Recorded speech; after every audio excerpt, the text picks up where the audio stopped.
우리를 향하신 하나님의 선한 사랑과 평화가 여러분과 함께 하시기를 기원합니다. 인간의 본성을 탐구하는 심리학자 알프레드 아들러는 아들러의 인간이라고 하는 책을 썼다고 합니다. 저는 이 책을 보지 못했는데 이 책을 리뷰해 놓은 것을 제가 읽었습니다. 아들러는 그의 책에서 인간의 내면에 무엇이 강하게 작용하고 있는가를 분석했어요. 그리고 인간의 내면에 강하게 작용하고 있는 것을 분석했는데 그곳에 세 가지의 단어를 찾아냅니다. 그 세 가지가 열등감, 인정욕구, 허영심이라고 합니다. 여기서 열등감이라고 하는 것은 유아기부터 시작된다고 합니다. 태어나자마자 아이는 아이이기 때문에 보살핌이 필요합니다. 이 아이로 태어날 때부터, 태어나는 순간부터 자기가 만족할 만한 보살핌의 부족함을 느끼면서 생긴 것이 열등감이라고 하는 거예요. 그리고 유아기를 지내오면서 자기 형이나 누군가의 관계 속에서 자기가 소홀히 여기는 것들을 통해서 생기는 것이 열등감. 당연히 아이를 만큼으로서의 충분한 사랑을 받아야 되는데 그것이 부족할 때 느끼는 것들이 열등감이라는 거예요. 그러니까 태어나면서부터 가지고 있는 것이 있다고 하는 겁니다. 그 다음에 인정욕구인데요. 인정욕구는 열등감의 관계에서 보상과 관계가 있어요. 열등감과 보상의 관계를 갖고 있다고 합니다. 즉 사랑을 받으려고 하는 마음에 그 마음의 형제와 경쟁하게 돼요. 바로 그 경쟁하는 마음 속에 인정받으려고 하는 마음이 강하게 작용한다는 겁니다. 그러고 보면 사람은 누구나 다 인정받고 싶어 합니다. 모든 관계 속에서 사람은 자기 자신대로 인정받고 싶어 합니다.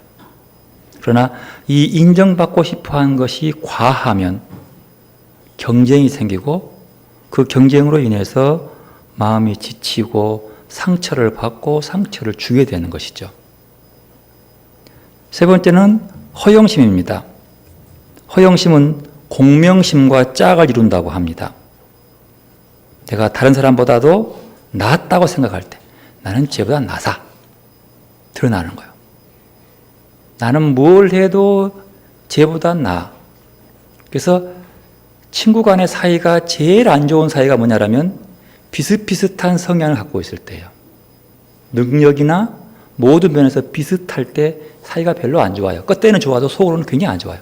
경계해요. 나하고 차이가 돼요. 왜냐하면 그 속에 나는 나름대로 허영심이 있기 때문이에요. 즉 공명심이죠. 그러나 모든 일에 항상 이겨야 한다는 그 강박관념이 자신과 타인을 한데 묶는 역할을 못하게 한데 엮어지지 않는 거예요. 그래서 아들러는 이런 문제를 해결하기 위한 대안으로 공동체성을 강조합니다. 공동체. 둘 이상이면 모이는 언제나 공동체성의 역할을 감당하는 거죠. 지난주일 창세기 24장을 통해서 이삭의 신부감을 데려오는 이야기를 읽고 묵상했습니다. 24장은 아브라함의 충직한 나이 많은 종에게 아브라함이 명령합니다.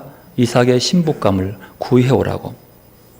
그래서 이 종이 가나안에서 하란까지 대략 500마일 정도의 거리를 걸어서 아내감을 찾으러 가서 돌아온 이야기입니다. 이 이야기 속에서 한 가지 크게 볼 수 있는 부분은 이 종과 아브라함뿐만 아니라 거기에 순종하는 리브가나 그 속에서 생긴 게 하나 있는데 그게 바로 하나님의 다스림입니다. 그의 삶 속에 하나님이 다스리고 통치함을 인정하고 그 뜻을 찾아가기에 온 힘을 다하고 그리고 하나님의 손길 앞에 순종하는 과정이 나옵니다. 특히 이 종은 누구를 찾을꼬라고 자기의 안목을 보지 않고 질문보다도 하나님께 먼저 기도합니다. 하나님, 누구를 구해야 되겠습니까? 하나님이 짝짓기 몇 번 그냥 기도한 다음에 묻습니다. 이러이러한 여인을 원하고 있으면 어떨까요? 그런데 그렇게 기도하고 난 다음에 바로 돌아서서 그 여인이 옆에 다가 있음을 봅니다. 하나님 택한 거구나. 그리고 그를 택하고 돌아가면서 하나님께 그는 경배하는 이야기가 나옵니다. 하나님, 이렇게 신부감 주셔서 감사하다고. 그는 외모나 가문을 따지지 않았습니다.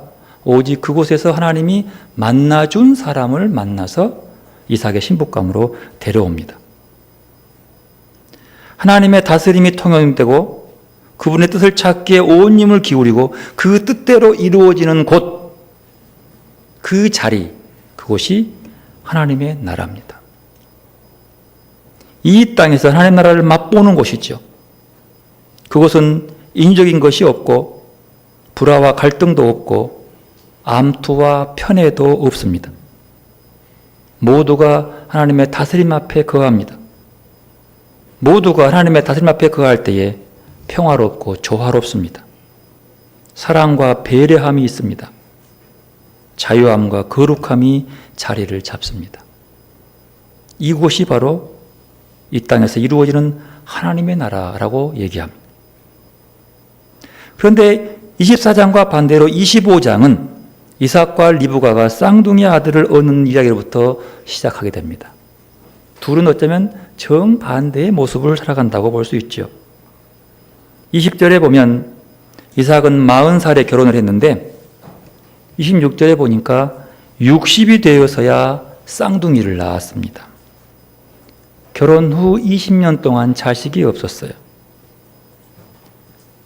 오늘 본문에 기록되지 않았지만 20년 동안 그들은 자식이 없는 것 때문에 많은 근심과 염려가 컸을 것입니다. 고통도 컸겠지요. 불안했겠지요. 자기 아버지에게 주었던 하나님의 약속이 이제 내 대에 대가 끊기는가 고민할 수밖에 없었습니다. 성경에는 없지만 아마도 자식을 낳기 위해서 여러 가지 비방을 다 했겠죠. 민간요법 다 해고 좋다는 거 다 먹어보고 별 소용이 없었습니다. 20년의 세월 기다리는 자식 하나가 없는 거. 나도 우리 시어머니처럼 불임인가? 이제 포기할 수밖에 없는 순간까지 다가왔습니다. 그런 아내를 지켜보고 있는 남편의 마음이 너무 아팠어요. 그래서 드디어 이삭이 하나님께 기도하기 시작합니다. 그 기도가 어떠했는지 잘 모르지만 하나님은 그 기도를 들어주셔서 마침내 60이 다 된 이삭이 살 때 자기 아내의 태기가 느껴집니다. 여러분, 결혼한 지 20년 만에 느꼈을 때의 태기를 느끼는 그 두 사람의 마음이 어찌했을까요? 세상을 다 얻는 것 같은 기쁨, 다 충격받을 만한 그 놀라움, 이건 뭐 설명이 안 되겠죠. 그런데 그 기쁨도 잠깐임. 얼마 후에 큰 문제가 생깁니다. 태중에 있는 아이들이 얼마나 거칠게 움직이는지 산모가 너무너무 힘든 거예요. 그래서 22절에 내가 이를 어찌할꼬? 라고 탄식합니다. 어찌할꼬? 이 말을 히브리 말을 그대로 번역하면 내가 왜 임신하기를 원했던고 그 뜻이에요. 이렇다면 내가 왜 살아야 하는가? 거의 비슷한 지경입니다. 이것을 현대말로 번역하면 내가 이러려고 아이를 낳으려고 했는가? 이 고민하는 거예요. 내가 이러려고 기도했는가? 이 고민하고 있는 거예요. 공동번역을 이렇게 번역합니다. 이렇게 괴로워서야 내가 어떻게 견디겠는가? 심지어 내가 계속 이렇게 살아야 되는가? 여기까지 와버려요.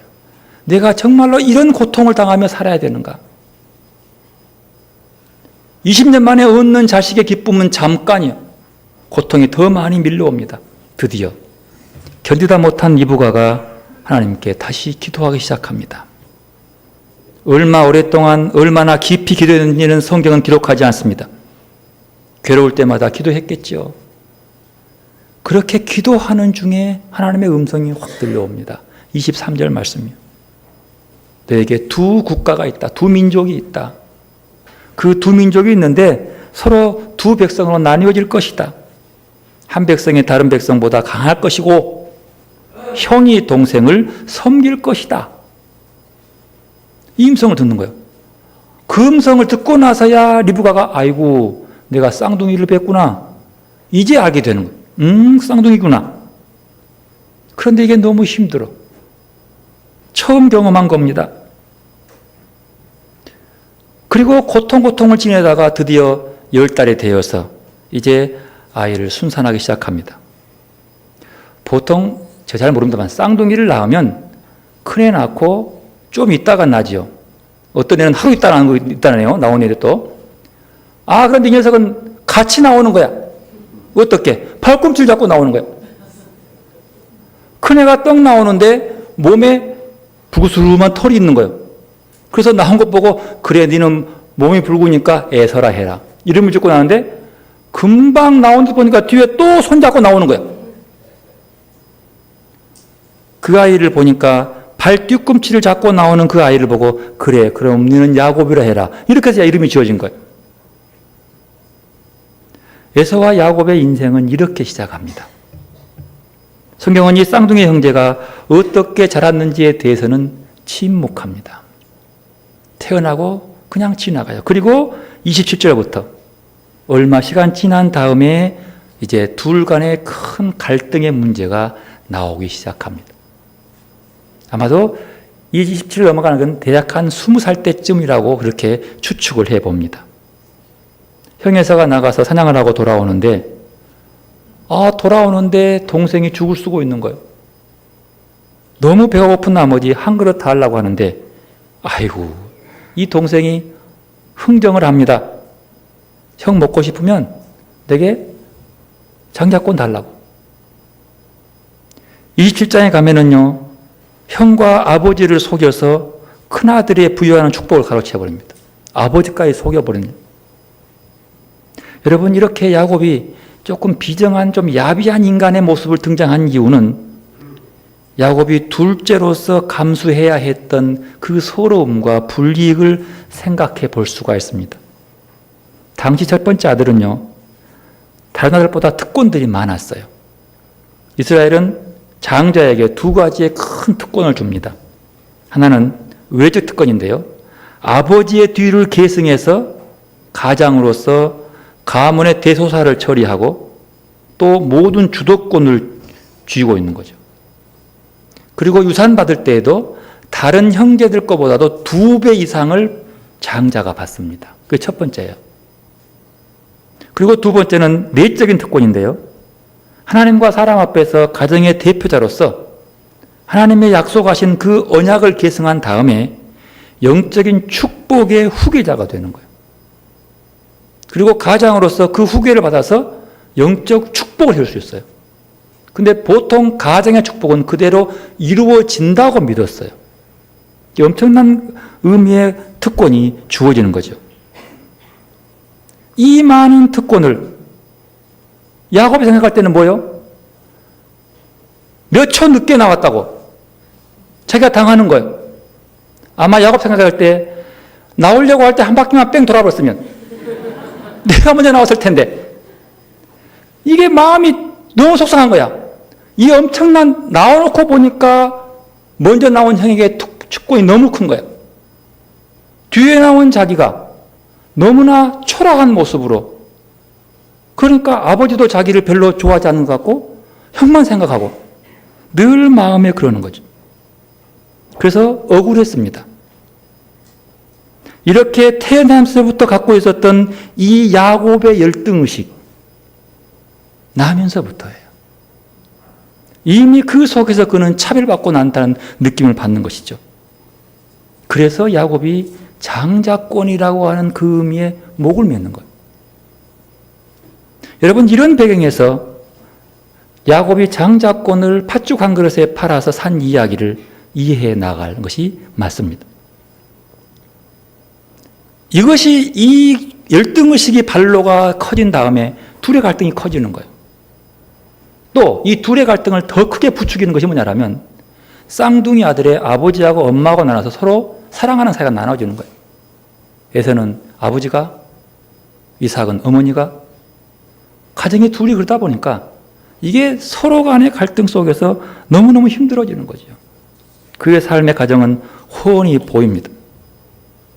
더 나아가서 야곱과 에서의 이야기 속에서 특별히 팥죽을 팔면서 장자권을 가진 그 과정 속에서 그 둘의 사람 됨됨이를 우리가 볼 수 있습니다. 여러분 속에서 사람의 됨됨이가 첨예하게 드러나고 있어요. 에서가 와가지고 나 배고파 죽겠다 야 제발 좀 주강으로 달라 라고 할 때 야곱의 얘기와 그 얘기에 들은 에서의 얘기를 읽어보면 금방 두 사람의 됨됨이가 볼 수 있습니다. 오늘 본문 31절 32절 한번 읽어보십시다. 창세기 25장 30, 32절 읽습니다. 야곱이 이르되 형의 장자의 명분을 오늘 내게 팔라. 에서가 이르되 내가 죽게 되었으니 이 장자의 명분이 내게 무엇이 유익하리요. 장자에 대한 집념을 내면에 간직하고 형에게 그 명분을 팔라고 요구하는 야곱. 그 말 때문에 아이고 내가 지금 배고파 죽겠는데 그까지 명분이 필요하냐. 야 빨리빨리 줘. 라고 장자권을 쉽게 생각해 버리는 에서의 태도. 이들은 그 사람의 됨됨이를 여실히 드러내고 있는 겁니다. 그런데 에서를 보십시오. 이스라엘의 장자권에는 큰 특권이 있는데 본문에서는 장자권에는 눈에 보이지 않습니다. 뭐만 보여요? 눈앞에 보이는 배고픔밖에 안 보이는 거예요. 주광그릇 먹는 것밖에 안 보이는 거예요. 먼 미래에 주어질 장자권을 보지 못하고 있습니다. 지금 당장의 중요한 문제, 배고픈 현실 때문에 앞을 보지 못하는 사람. 그러나 얼마나 한순간의 욕망에 안달하는 자인지를 팥죽 한 그릇을 정신없이 먹어치우는 장면에서 여실히 에서의 됨됨이를 볼 수 있습니다. 34절 함께 읽어보십시다. 야곱이 떡과 팥죽을 에서에게 주매 에서가 먹으며 마시고 일어나 갔으니 에서가 장자의 명분을 가볍게 여깁니다. 여러분 이 말씀을 직역하면 이렇습니다. 히브리말 그대로 하면 그리고 그가 먹었다. 그리고 그가 마셨다. 그리고 그가 일어났다. 그리고 그가 갔다. 떡과 팥죽을 먹는 모습이 이 모습이에요. 여기에서 우리가 느껴지는 에서의 모습은 어떤 모습입니까? 생각 없이 먹고 마시는 그리고 일어나 나가버리는 사람. 철저히 자기 본능을 따라 먹고 마시는 사람. 눈앞에 보이는 욕심을 채우기 위해 급급한 육적인 사람이라고 볼 수밖에 없습니다. 그는 보이는 세계, 감각적 세계의 시선을 빼앗겨 보이지 않는 영적 세계가 보이지 않습니다. 그가 장자의 명분을 가볍게 여겼다라고 하는 이 말은 히브리말 그대로 번역하면 경멸했다는 뜻이에요. 보이지 않는 본질적인 자기가 진짜 추구해야 할 세계에 대해서 경멸한 에서의 모습. 극히 현실주의자입니다. 그럼에도 불구하고 여기서 우리는 에서가 장자권의 명분을 가볍게 여기고 경멸하고 야곱이 장자권의 명분을 귀히 여겼기 때문에 에서의 장자권이 야곱에게로 넘어갔다고 생각하는 경우가 있습니다. 그렇게 그 장자권을 귀히 여겼기 때문이라고 믿는 거죠. 그런데요, 이 에서가 장자의 명분을 가볍게 여겼다는 이 말은 에서의 장자권에 대한 태도를 묘사한 것이지 그렇다고 해서 야곱의 성격이나 인간성이 에서보다 더 낫다는 것을 뜻하지 않습니다. 또한 이것은 형에게 먹을 것을 이용해서 장자권을 포기하도록 맹세한 야곱의 행동에 정당성을 의미할 수도 없습니다. 배고픈 형에게 먹을 것을 이용하여 장자권을 협상한 야곱의 행동은 분명히 정당하지 못한 잘못된 행동입니다. 그것은 형제간의 우애와 사랑을 저버린 강교한 행위. 하나님이 결코 이 행위를 싫어하지 않습니다. 야곱에게 내려진 하나님의 축복은 야곱이 그 집념을 통해서 장자권을 얻기 위한 찬탈 행위 때문에 그에게 장자권이 주어진 것이 아니라 하나님의 자유로운 선택이었다는 사실이에요. 여러분, 제가 물어볼게요. 야곱이 그렇게 장자권에 관심이 있어가지고 그저 그냥 그 팥죽 걸 팔아가지고 그 말 한번 듣고 싶어가지고 얻으려고 했고, 더 나아가서 아버지까지 속이면서 그 말을 대신 훔친 것처럼 얼른 대충 임금권으로 받아버렸기 때문에 장자권이 주어진 거예요? 아니면 에서가 그것을 너무 소홀히 여기고 가볍게 여겼기 때문에 너는 가치 없다라고 빼앗아 줘버린 거예요? 아닙니다. 에서가 가볍게 여겼다고 해서 그가 그것을 물려받은 것이 아니고, 빼앗긴 것이 아니고, 야곱이 그것을 귀히 여겼다고 해서 주어진 것이 아니고, 하나님의 자유로운 선택에 의해서 그에게 주어진 거예요. 그렇게 하지 않아도 하나님은 그를 이스라엘의 후손으로 인정하게 해줄 거예요. 목적이 중요한 게 아니라 과정이 중요한 거죠. 이 인생 속에서 그 과정을 목적이 선하다고 해서 옳다고 해서 어느 것도 그 과정이 옳다고 볼 수 없는 거예요. 왜? 하나님은 그 과정을 예상하지 아니하고 벌써 뱃속에서부터 택해놨거든요. 이건 중요한 의미입니다. 그럼에도 불구하고 에서가 장자권을 가볍게 여겼던 것이 가슴을 치며 후회할 일이 정작 그 후에 일어납니다. 마태복음 1장은요, 아브라함의 족보가 이어지고 예수까지 내려오는 족보예요. 그 족보 2절을 보면 있습니다. 아브라함은 누구를 낳고? 이삭을 낳고, 이삭은 누구를 낳고요? 야곱을 낳고 그래요. 엄밀히 말하면 에서가 먼저거든요. 야곱으로 가버려요.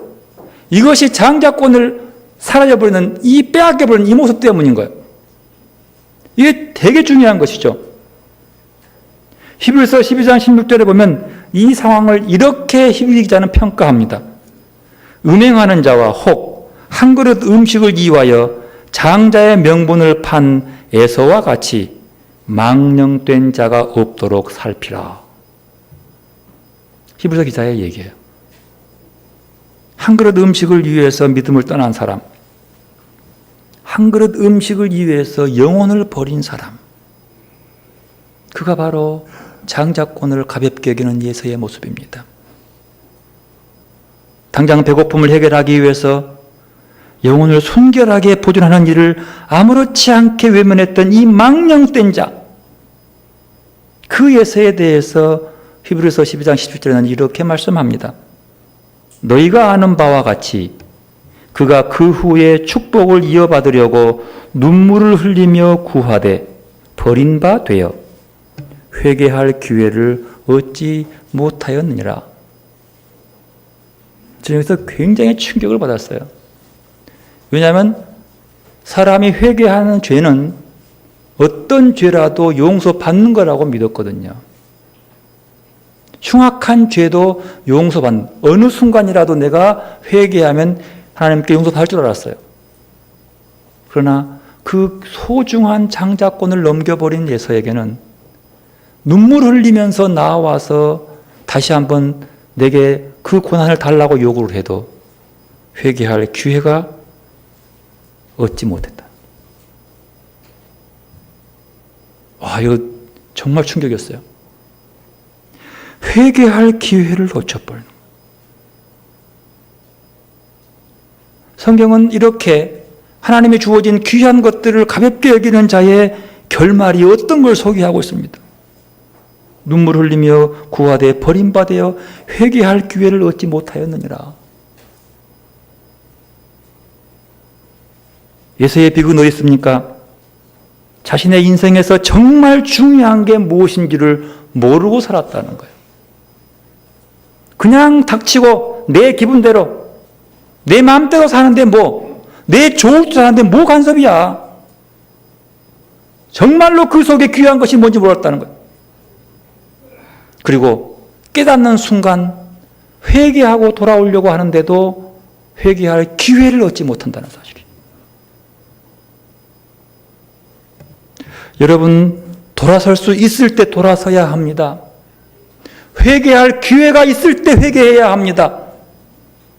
그 기회 없을 때 아무리 눈물을 흘려봤자 안 돼요. 부자가 지옥불에 앉아서 외칩니다. 아브라함이 아브라함이여 나사로에게 물 한 방울만 달라고 못 준다니까 늦었어. 네가 그때 후회해봤자 회개할 기회가 없는 거야 라고 얘기합니다. 여러분, 우리에게 기회 있을 때에 하나님께 돌아오시기를 바랍니다. 우리에게 소중한 것을 주시고 소중한 것들을 맡기며 간직하라고 하는 귀한 것들을 가볍게 여기지 말고 그 뜻을 이루기 위해서 주의 음성 앞에 순종할 수 있기를 바랍니다.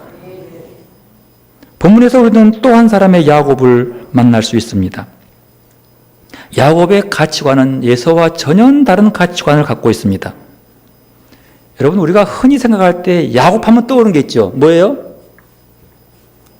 집념이요, 집념. 진짜 대단히 강해요. 어디에서요? 야복강가에서 그냥 환도뼈가 부러져도 그냥 붙잡고 놓지 않아가지고 끝끝내 달성해요. 뭘 달성해요?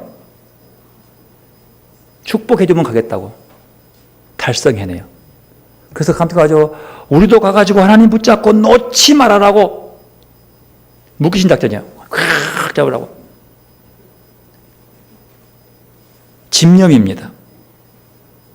여러분, 야곱의 이 집념은 장자가 되고자 하는 열등의식에서 나온 발로라는 것을 알아야 합니다. 장자 되고 싶은 그 마음.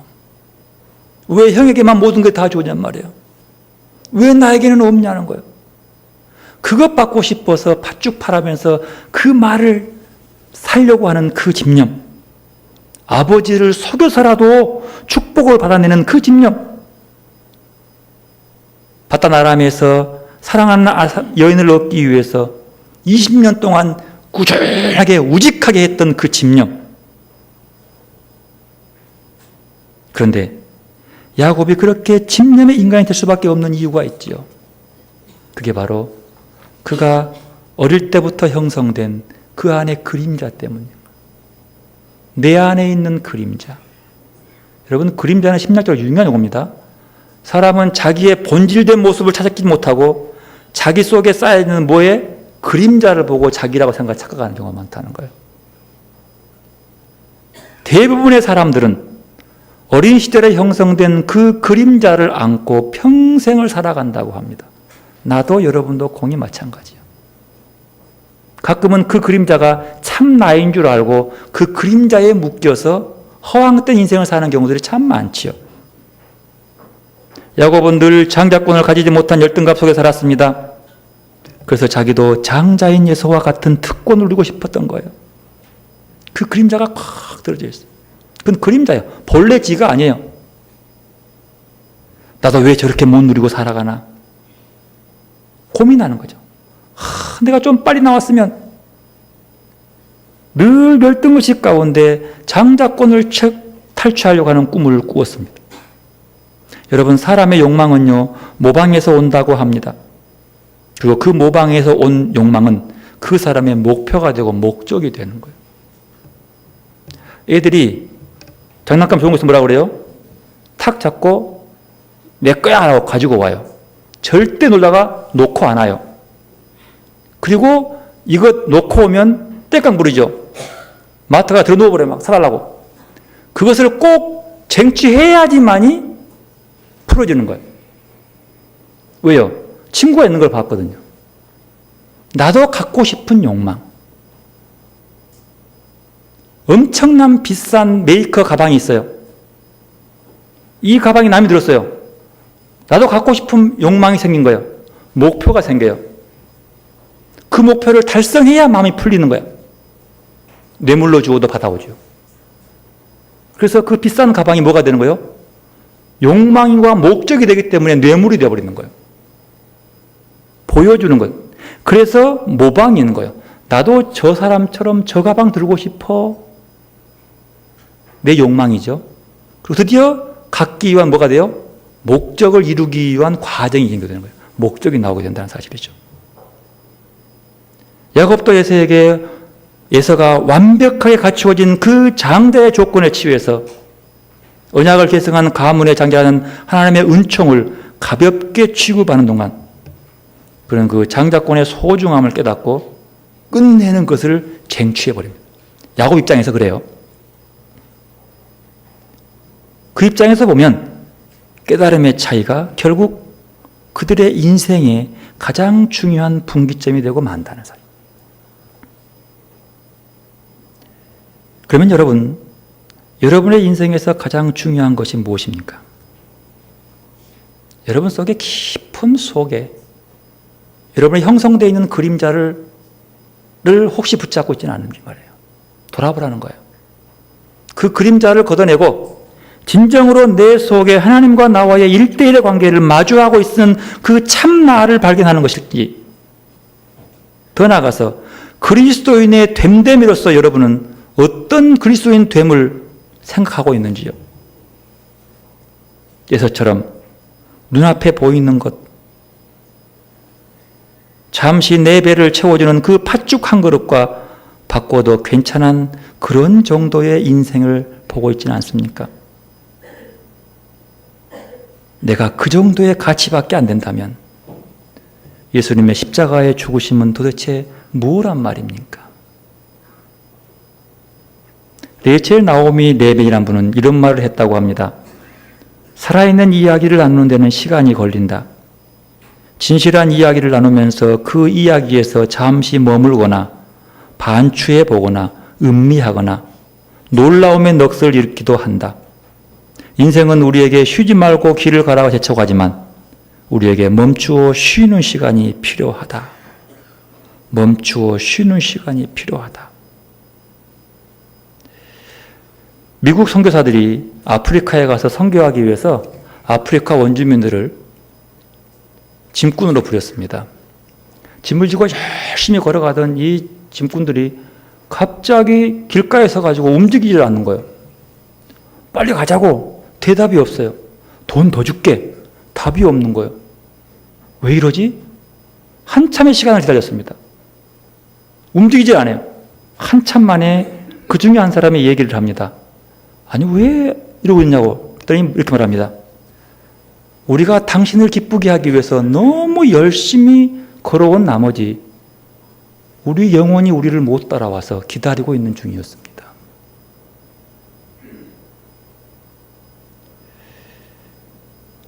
짐꾼으로서의 사명을 다해 가기 위해서 달려가고 있는데 영혼이 못 따라오는 거예요. 몸만 달려가는 거예요. 그래서 기다리셨던 거예요. 여러분, 우리 한번 돌아볼 필요가 있습니다.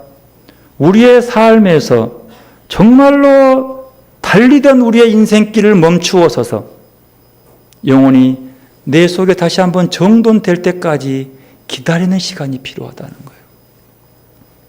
영혼이 정돈된, 잘 배치되고 정리되도록 기다리는 시간, 반추하는 시간, 돌아보는 시간이 필요하다는 거예요. 고지를 향해 달려가면서 뛰어가다가 영혼이 함께 오지 않으며 달려가는 그 사람의 모습은 사람 같지 않은 모습이 참 많지요.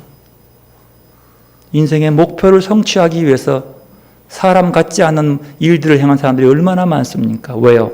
영혼이 저 뒤에 따라오지를 못하는 거예요. 영혼이 있는 사람은 다릅니다. 결과가 달라지는 거예요. 삶의 속도를 한 발자국 늦추고 우리 영혼을 기다려 맞이하게 하고 조용히 내 인생에 정말 중요한 것이 무엇인지를 성찰해보는 시간들, 그래야 그 속에서 영혼을 정돈하고 채워지는 것이 채우는 거예요. 마태복음 13장은 비유장인데 씨 뿌리 있는 비유라는 제목을 붙습니다. 이 비유에서는 중요한 것은 그 밭을 마음밭이라고 합니다. 마음. 19절에 나옵니다. 씨는 말씀이라 그러고 밭을 마음이라고 하는 거죠. 이 비유에서 우리의 마음 상태가 지금 어떤 상태인가를 돌아보라는 뜻입니다. 여러분의 지금 이 씨 뿌리는 비유 속에서 어떤 밭의 마음을 갖고 있습니까? 그러면 어렵죠. 어떤 밭의 마음을 가지고 싶습니까? 먼저 우리의 마음의 상태가 길가와 같은 상태는 아닌지요? 끊임없이 오고 가는 사람들의 발길로 인해 너무 단단하게 굳어버린 땅과 같은 상태. 자신의 경험이나 지식을 지나치게 확신해서 하나님의 말씀이 스며들 여지가 없는 교만하고 완고한 마음 상태. 길가에 같은 마음. 혹여 흙이 얕은 돌밭 같은 상태는 아닙니까? 흙이 얕다고 하는 것은요, 돌이 있어가지고 흙이 조금만 있어요. 그래서 씨를 뿌리지만 뿌리박이를 못하는 거죠. 워낙 흙이 부드러워서 오래 있으면 태양열에 말라 죽어버리는 거예요.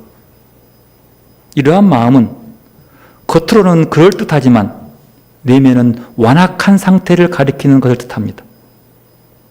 나의 얄팍한 지식을 의지하는 마음, 내면의 아집과 주장으로 가득 찬 상태를 뜻합니다. 그 완고한 에고의 돌들을 추려내지 아니하면 하나님의 말씀이 뿌리를 낼 수 없게 된다는 거지요. 그리고 우리의 마음 상태가 가시떨기와 같은 마음 상태는 아닌지요. 가시떨기란 세상의 걱정과 재물의 유혹, 즉 상념들로 우거진 마음을 가리키는 것입니다.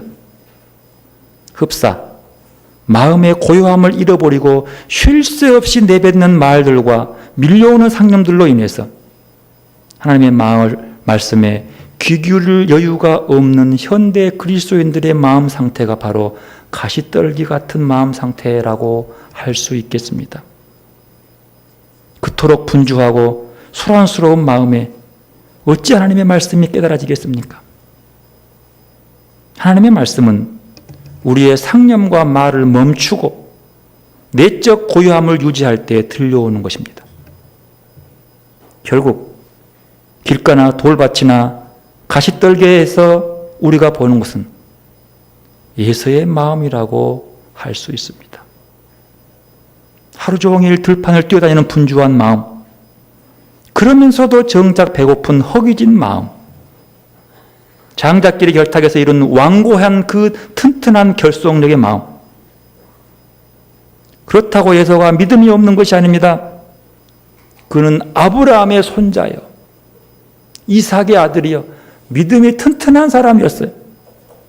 믿음이 있지만 완고하고 분주한 그 상태가 그 믿음을 삼켜버린 거예요. 그러니까 싹이 날 수 없는 거예요. 이 마음을 파서 기경하지 않는다면 그 마음은 아무 열매도 맺을 수 없을 겁니다. 기경하지 않으면 열매가 없게 되는 거예요. 성지순례 가면 마사다에 올라가요. 마사다 정말 가관이거든요. 그 마사다에 거기다가 궁궐을 세웠는데 거기에 있는 굉장히 양식창고가 커요. 근데 이 양식창고에서 씨들이 나온 거예요. 근데 그 속에 대추 아저씨가 나왔어요. 2000년 전에 그들이 자살하고 죽기 전에 놔뒀던 대추 아저씨예요. 그대로 그걸 갖고 와가지고 심어봤어요. 좋은 땅에다가. 심었더니 이게 싹이 나기 시작한 거야. 그리고 몇 년 동안 큰 나무로 자라게 됐다는 거예요. 그걸 그 한번 소개해줘요. 그 가이드가 소개해줘요. 그 말을. 깜짝 놀랐어요. 2000년 동안이 걸리는 기간 동안 이 씨앗이 그대로 있는 거예요. 2000년이 다 지나간 때 그걸 갖다가 심었는데 싹이 나버린 거야. 나무가 돼서 수년째 자라고 있어. 비록 죽은 도 됐지만 그 속에 생명을 간직하고 2000년이 그대로 있는 거예요. 싹이 났다. 여러분의 말씀의 씨앗도 마찬가지입니다. 말씀은 생명을 가지고 있습니다. 1000년이 되어도 2000년이 되어도 이 말씀은 생명을 품고 씨앗처럼 우리 마음에 뿌려지고 있습니다. 그러나 내 마음밭이 그 씨가 자라서 열매 맺을 토양이 아니면 그대로 있는 거예요. 그대로 있는 거예요. 그래서 우리의 마음을 싹이 움트게 하기 위해서 우리 마음을 기경해야 된다는 사실이에요. 믿음의 싹이 움트지 않거나 싹이 나도 이내 죽고 마는 이유가 무엇입니까? 말씀이 문제가 아니라 누가 문제예요? 마음밭이 문제예요. 밭이 문제예요. 마음밭을 기경하고 돌을 골라내고 가시떨기를 뽑아내는 것은 우리 몫입니다. 우리가 하는 거예요. 가던 길을 멈추고 영혼을 기다리는 그 심정으로 우리의 내면을 맑고 정결하게 갖고 오야 하는 것입니다. 그때 비로소 우리 삶을 예서처럼 경거망동하지 않고 단아하게 열매를 맺히는 우리의 마음밭을 갖출 수 있게 되는 거예요. 그리스도인은 누구입니까? 인생의 중요한 가치를 찾아 사는 사람들입니다. 단아하게 우리 마음을 다듬어 열매 맺는 사람들이 그리스도인들입니다. 그러기 위해서 성령을 따라 걸어가는 사람들이 그리스도인들입니다. 여러분, 소중한 것을 얻는 방법도 고결해야 합니다. 장자권이 아무리 중요하다고 해도 소중하다고 한 것을 빼앗는 것은 결코 옳은 일이 아닙니다. 우리가 소중히 여긴 것이 있다면 그것을 얻는 방법도 정당해야 합니다. 조작은 결코 결과가 아무리 좋아도 옳지 않은 결과를 낳게 되는 겁니다. 그리고 하나님의 뜻을 분별하면 기다려야 합니다. 하나님이 야곱에게 형보다 더 크게 될 것을 예언했지만 야곱은 그것을 이룰 때까지 참고 기다려야 했습니다. 그러나 그는 기다리지 못했어요. 그래야 큰 갈등만 생기는 거예요. 우리의 삶에 어려운 문제가 있을 때에 하나님의 뜻을 분별하고 기다리면서 문제 해결을 받는 여러분들이 되시기를 바랍니다.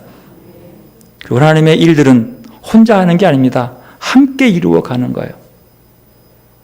리브가는 하나님의 신탁을 받은 사람입니다. 네 아들이 큰 사람이 될 거다. 혼자서 큰 사람을 이루기 위해서 노력했어요.